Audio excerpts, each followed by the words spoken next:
Are you looking for a new football news app? I've already told you for the last 2 months that I'm looking for a football news app. Why are you still asking me this question? Then make sure to check out One Football down in the description below for all of your football news, transfers and rumours. Whether you're a Liverpool fan, a Barcelona fan or even an Alfreton Town fan, it has them on it as well. Just get it downloaded.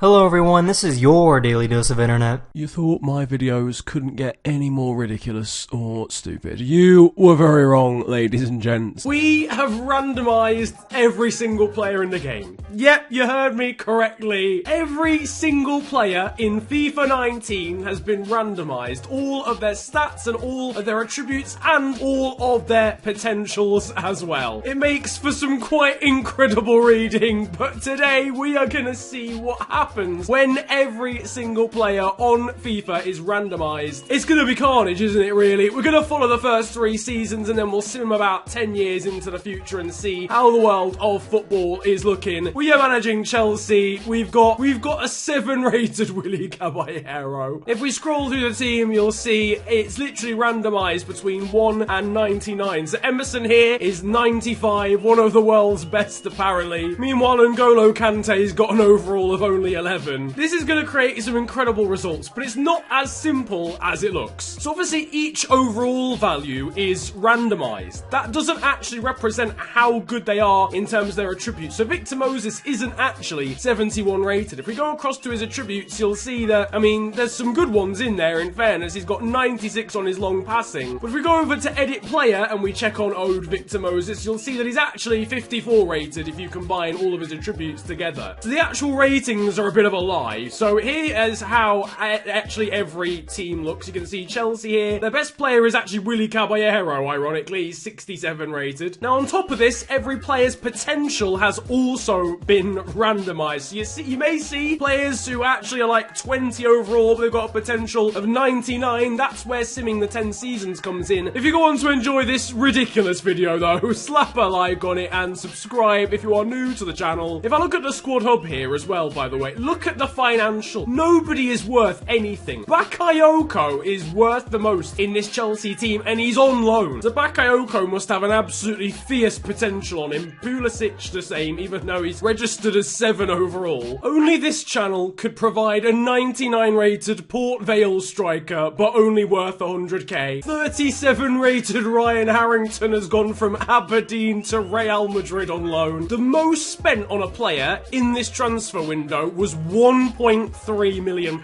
And it was Mohamed Al-Majad going from a Saudi Arabian club called Al Fateh to Hanover. His best stat as a centre mid is goalkeeping kicking. It's fair to say the growth charts are looking a little bit on the strange side. Ruben Loftus-Cheek down 88 in the space of a month. Ethan Ampadu down by 41. Gary Cahill down 36. Higuain, who's up by 21. I'll tell you what I was wondering actually. If you sim a game, does the AI actually play everyone in the right position? They actually do. Okay, Bournemouth are playing every single player in the correct position. I thought it would just change players based on what their attributes are. Season number 1 has finished, and this is how it ends up. It's the 2 North London sides at the top of the Premier League, with Arsenal winning over Spurs by 1 point in the end. Everton and Wolves in your Champions League spots, then Leicester, Watford, Liverpool and Southampton rounding out the top 8 of a randomised Premier League. Not a great season for the 2 Manchester clubs. Meanwhile, Newcastle, West Ham and Bournemouth relegated down into the Championship. The FA Cup was won by Wolves over Everton. The Carabao Cup was won by Watford. They beat Morecambe in the final. The Champions League was won by Lokomotiv Moscow. They beat Galatasaray 1-0 in the final. And then finally, the Europa League was won by Austrian side SK Sturm Graz over Fenerbahce. So the Championship was really close. Where the Premier League wasn't, the Championship saw the top 8 covered by just 9 points. League 1 sees Coventry and Southend promoted automatically. League 2 sees Port Vale, Lincoln and Exeter going up. Meanwhile, in Europe, we've got Stade de Reims winning Ligue 1 over Saint-Etienne and Guingamp. The Bundesliga was won by Stuttgart, but Bayern are still towards the top of the table despite everything being randomised. They finished in 2nd on goal difference. Serie A was won by Lazio, again though a big club finishing in 2nd, this time Juventus. And La Liga was won by Leganés Leganes over Villarreal and Real Betis. We got Valencia 4th, then Sevilla. Barcelona were relegated bottom. Straight after getting promoted from the Championship, Middlesbrough had the nerve to go and get the Premier League title in their first season as well. Cardiff, Huddersfield and Rotherham go down. Impressive that Rotherham were even in the Premier League in the first place. Realise I didn't do this in Season 1, so let's take a look at some of the top scorers and stuff like that as well. Stefano Akaka, Adama Traore and James Maddison share the golden boot, all with 16. We got Proctor from Rotherham with 15 goals, then Oriol Romeo, Ivan Cavallero and Allen from Liverpool. Top of the assist list isn't that Leicester's goalkeeper Ward? I swear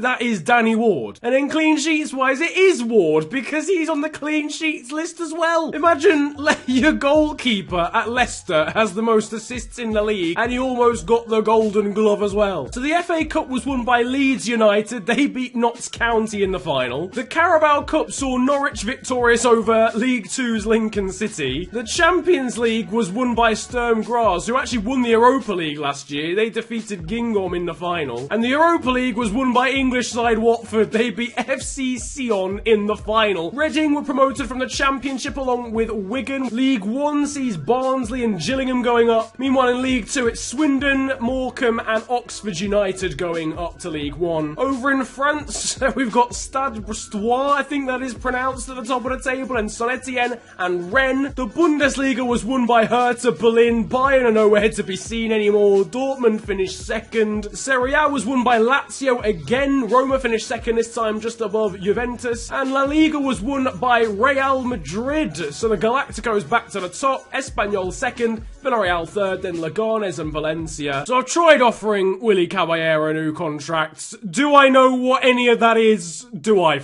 Wales have won Euro 2020. Of course they have. Phenomenal stuff. Romania was the team they beat in the final, 3-2. Alright, solid. Just your stock standard relegation zone in the Premier League. Liverpool, Manchester City and Chelsea. They've all gone down in one season. Middlesbrough have won the league again. They've won it twice in a row. Arsenal second, Blackburn third, then Wigan. The FA Cup was, I give up. I actually give up at this point. Stade Brestois, France won the Champions League, beating Espanyol in the final. And the Europa League was won by Norwegian side Molde FK. We've got players that make sense now, okay, when it comes to the regen. So Cesar Diaz is 81 rated, and he's actually 81 rated. I know for a fact Mark Little isn't actually 62 because he's on the world class section and his value in wages are messed up completely, whereas Diaz, because he's a regen, he's got his proper potential or whatever, he's got his proper overall. Same for Daniel Garcia Rivera and Tom Dunn. Now though, we're gonna sim to like season 10 and we're gonna see what the world of football is looking like 10 years in the future. We have finally made it to season number 10, and before I show you any of the tables or anything, I haven't even seen them myself, I thought I would show you some of the best players in the save. It is very much roles reversal because we had a load of horrendous players at the start, but obviously there's going to be a decent amount of players who have been randomly allocated a potential of 99 or something ridiculously high. So therefore, when the regens have come about, we've got some absolutely ridiculous ones, including Jack Holmes here from Perth Glory of Australia, 99 rated attacking midfielder. George Brooks of Wales is playing for Bury and is 99 overall. We got Juan Bolaño of Benevento, Elias Denaya, who plays for is that a Dutch or Belgian team? I don't even know. Luan Zanet playing for Jeju United. We've got the Corpacerna brothers. One plays for Numancia, the other are FC Barcelona. They're both 99 rated though. Maxime Staniz of San Jose Earthquakes, 99.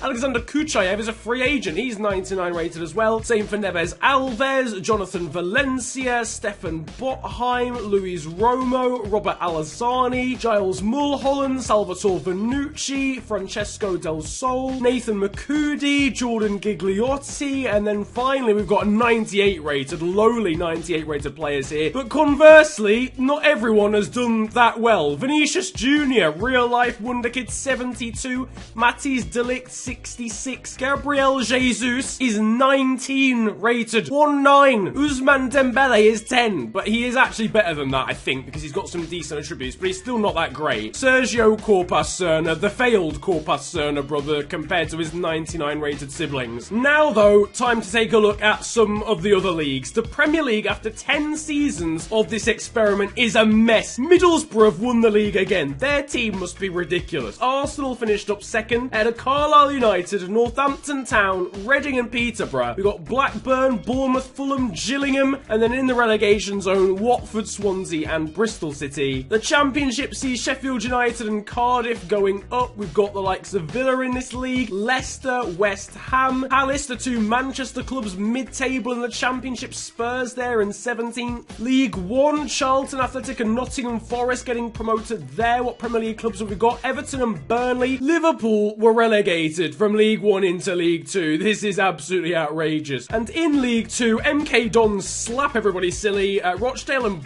Brighton promoted as well. So Brighton all the way from the Premier League down into League Two, but they got re-promoted at least. We find ourselves down here as well. Chelsea in 16th, Newcastle as well. League On, Stade Brestois have become probably the best team in the world. 101 points. Are you mental? Down towards the bottom, Lyon were relegated. I didn't even see Paris Saint-Germain, so they're in the second tier. They finished 4th. Your Bundesliga was won by Hertha Berlin ahead of SV Wien, Werder Bremen and Dortmund in 4th, still doing well. Bayern Munich holding on to life in the Bundesliga whilst Leverkusen are relegated. Got Hamburg, Gladbach, Köln and Leipzig and Hoffenheim in the second Bundesliga. Whilst in Liga 3, Schalke have gone all the way down to the third tier. They finished, I think, 4th in the league. Serie A was won by Benevento ahead of Carpi, Juventus 3rd, then Foggia, Lazio and Crotone. Whilst in Serie B, we find the likes of Napoli, Roma, who were doing so well at the start of this experiment. Inter are down here mid-table as well. The Scottish Premier League was still won by Celtic. Finally, in Spain, Tenerife won La Liga ahead of Numancia. Meanwhile, in the second tier, Atletico Madrid have been re-promoted, but they were relegated clearly at one point. Villarreal go up with them as well. Meanwhile, Barcelona, despite having a 99 rated player, finished 17th in the second tier. The Champions League was won by Middlesbrough. They beat Dresden. And finally, in the Europa League, AZ Alkmaar defeated Arsenal 2-1. I think that really is going to wrap up today's experiment, really, of what happens when every single player in the game is randomized. Absolute carnage again. If you've enjoyed this one, slap a like on it and subscribe if you are new to the channel. You can also follow me on social media these days too. My Twitter and Insta are at @theofficialfng and links are down below. But it's been a pleasure ranting at you guys today. Have a great day, enjoy yourselves, and goodbye.